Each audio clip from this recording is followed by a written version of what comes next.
Today we will test real use cases of Grokbot, where it is working, where it failed. I gave access of my email, Notion, Calendar, Slack, and some other tools. I generated complete video using Grokbot, and I will show you results of all of those tests now in this video. So yeah, let's start. I gave Grokbot 10 actual jobs inside my business. I connected it to my inbox, YouTube, Notion, Slack, Calendar, meeting notes, LinkedIn, and my video editing workflow. I automated my email response. It analyzed my YouTube channel every morning. It monitored AI trends. It audited my website and competitors. And it even edited a complete video using my existing Hyperframe related setup.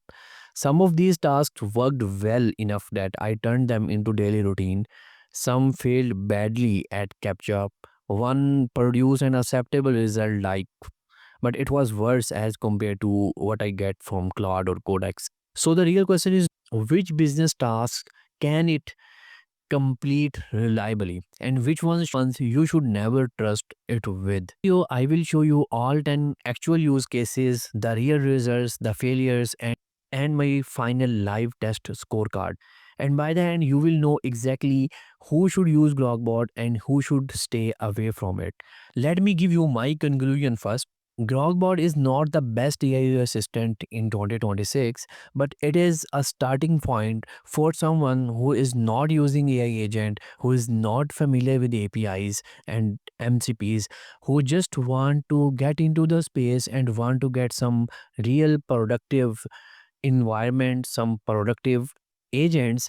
This is a very good starting point for that person. We will begin with a simple inbox task, but stay until the video editing and Upwork test, because that is where the difference between a useful agent and an unreliable browser bot becomes very clear.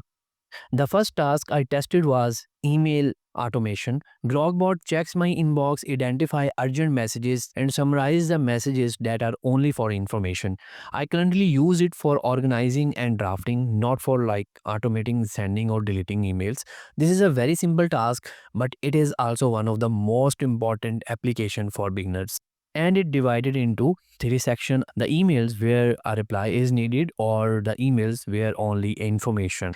If you want to get it on automation, we can also create a routine so that it can send us our emails in the same format in the morning or and in the evening. So yeah, that you don't have to check it. For that, just give a simple prompt, hi, set an automation and give me the same response. Check my emails in the morning at 8 a.m. and at 4 p.m. So try this use case yourself. The second is, check my YouTube channel every day. It automatically opens my channel analytics and find the top 3 or 4 things that are working. It also identify 3 things that need improvement today. For example, it may find a video receiving more traffic, a title that is performing well, or a video getting impressions but not enough clicks. Because this is a routine, I don't have to request the report every morning. It automatically prepared it for me. And to set this up, I just run this one prompt. It automatically created the routine. It asked me to connect my YouTube channel. I clicked on that. I went into this browser and logged in my YouTube account. And this is the today response. After setting this up, it gave me the 3 things that are working, and it also gave me the 3 actions that I should take to improve. This is a 3 use case: to analyze the channel, to go into depth what is performing well, and to generate thumbnail. Let's see if it can generate or not. This is the one that is already added on the video, and this is the one that is created by Grokbot. Without any prompt, it analyzed the data, it analyzed the video, it analyzed the current thumbnail, and it generated this new one. This is not very different from the existing one. I tested it multiple times and I found Codex is superior for this work as compared to Grokbot. The third use case is the AI trends and newsletter that you can set up. I also created an AI trends agent. It checks social media, Every day, some of my social media accounts are connected here. It check all of those social media accounts for important discussion and announcements, especially Twitter. It also review the AI newsletter arriving in my inbox, and it is running at 6 a.m. and 4 p.m. automatically based on this message.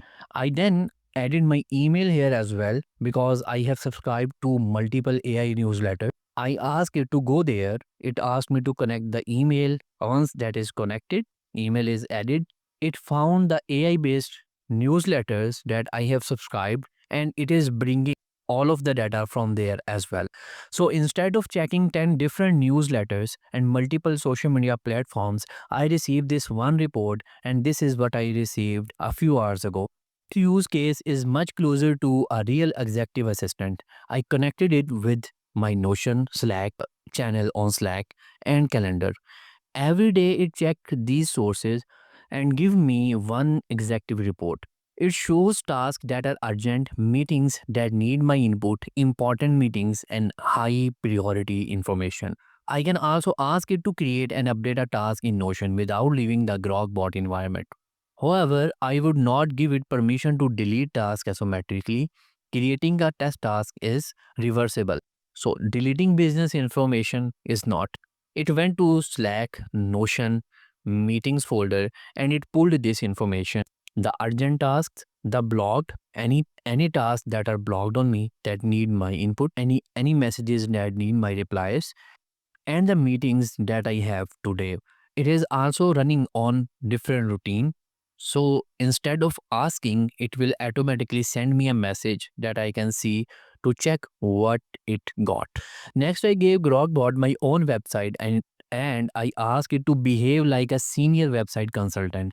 It identified 10 things that were working and 10 things that need improvement. I then asked it to research US companies offering AI agent development services. It found relevant competitors, reviewed their website, compared their positioning, and suggested improvements for my website. I found the research useful, but I would not trust it to implement important website changes. For that, again, I will use Claude. This is a prompt I gave. In the previous agents, you have to connect a tool to search a website, to go to the pages.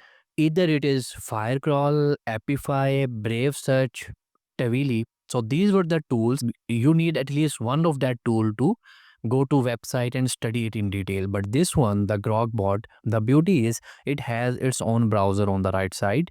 It went there, it checked all of those pages, and it prepared the full report. Also, when I asked it to search for competitors, it went to Google and it searched for AI automation agencies and found the top 10, and then it went to their website to do the analysis. So this is a very good tool. This is where I will give it 10 by 10 because it can analyze all the information by going to their real website without using any external third party tool. It analyzed all of it in depth, and then it gave me 10 suggestions. The next agent helped me research LinkedIn. I asked it to find the top automation posts from people in my community. It opened the most relevant posts, summarize them, and draft possible comments. But it doesn't publish those comments. I read the original post, review the suggested comment, and finalize it myself. In my testing, I preferred to use EgoLite browser instead of using their own browser because I am sitting in Pakistan and this computer has a US IP, a US data center IP that is not safe to use. I don't prefer it. I asked it to connect EgoLite. Sometime it work, but sometime it fail. It have some bugs here. EgoLite is an external browser if you want to use. I have a dedicated video for that. You will find its link in the description. But currently for this test, it failed. It said EgoLite is not reachable because Grokbot desktop app is not working. Buddy, you are the Grokbot app. I am using you. You are running on my desktop, but it is unable to identify himself. So that is a big bug. I ran the same test yesterday. It used Ego browser. It went there and it was using LinkedIn. But sometime it fails, sometime it works. So if your purpose is to automate your social media accounts, or to do some activity on a sensitive software, I don't recommend this computer, or you should use a browser automation that is working on your own computer so that we don't have any IP conflict. You can use Claude, Codex, and Eaglite. All three can be used. Again, for this use case, you can watch a detailed video on it from the description. This was one of my most ambitious testing. My hyperframes, FFmpeg, and eMotion workflow was already installed on this Mac. I gave Grogbot the same end-to-end process I normally use with Claude Code. It followed the instructions and produced a final video. The results was acceptable, which is impressive for a beginner-friendly agent, but it was not as polished as what I normally get from Claude Code. In those tools, I have more control and I can push the model to apply maximum effort to individual details. Grogbot followed the process, it produced the result, but I would not choose it for the most important editing work. My prompt was not very detailed. Maybe you can give a little bit more detailed prompt and get the best result possible. Here is the video that I generated with that.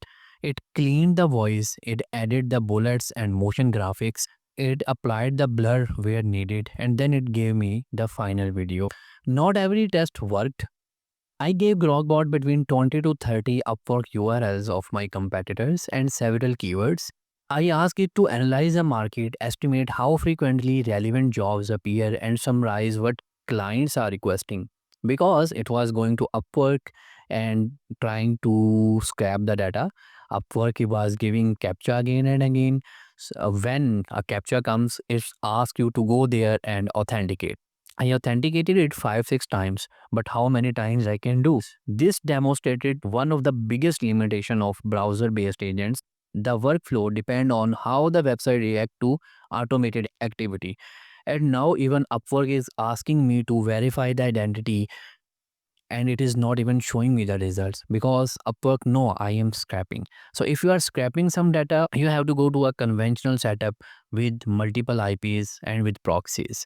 Or maybe if it is particularly for Upwork jobs, then we can use another system that is N10 based, or we are using paid Apify scrapper, or we are using Firecrawl. So different tools can be used. Apify have a most premium library of Upwork scrappers.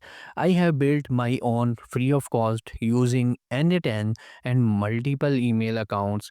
If you want, I can record a detailed video on that as well. But Grogbot is not good for this one. A major market potential application, especially for e-commerce businesses, is competitor pricing monitoring. Many founders come to us for this task, but now they can do it themselves.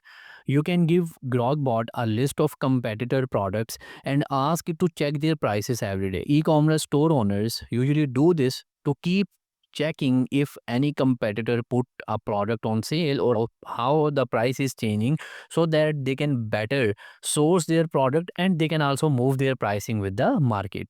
I just gave one prompt. It can create a watch list similar to stock watch list and notify you when a competitor change a price. You can set a routine. It can go to those websites and check those products daily and give you a final result in a Google Sheet or in the form of Excel.